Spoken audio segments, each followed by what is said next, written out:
Sakhipur PM pilot বালক উচ্চ বিদ্যালয়ে সাবেক প্রধান শিক্ষক প্রয়াত এস আজহারুল ইসলামের ১৫তম মৃত্যুবার্ষিকী তার নিজ গ্রাম সখীপুর উপজেলা দক্ষিণ বঙ্কি পারিবারিক কবরস্থানে পালিত হয়েছে।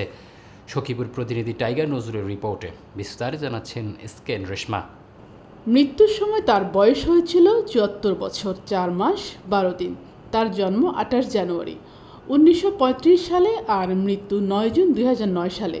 তার এই দীর্ঘ জীবনে সখীপুর পিএম পাইলট বালক উচ্চ বিদ্যালয়ের সততা ও নিষ্ঠার সাথে প্রধান শিক্ষকের দায়িত্ব পালন করে শিক্ষক সহ স্টাফ ও ছাত্রদের সাথে সৌহার্দ্যপূর্ণ আচরণ করে সাদাসিধা জীবন কাটিয়ে অবসর গ্রহণ করেন। তার চিন্তা চেতনায় সখীপুরের শিক্ষার মানকে এগিয়ে নেওয়ার লক্ষ্যে কাজ করে গিয়েছেন।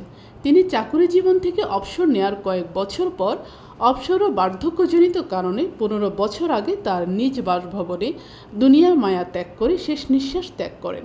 মৃত্যুর সময় তার এক ছেলে আর এক মেয়ে রেখে যান। ছেলে ও মেয়েকে তিনি সুশিক্ষায় শিক্ষিত করে গিয়েছেন।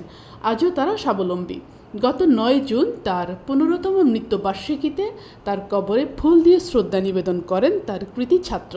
গত ৫ জুন সখীপুরবাসী বিপুল ভোটে নবনির্বাচিত উপজেলা পরিষদ চেয়ারম্যান জনাব অধ্যক্ষ সাইদ আজাদ ও Sakhipur PM pilot government school and কলেজের বর্তমান অধ্যক্ষ কেবিএম খলিলুর রহমান তালুকদার।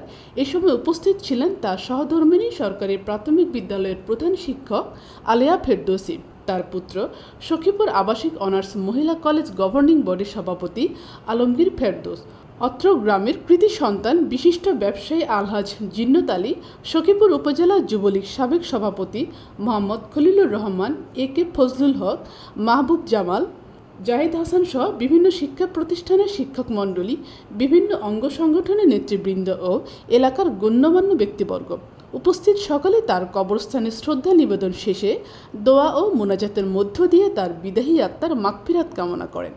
টাইগার নজরুল ইসলাম, সখীপুর।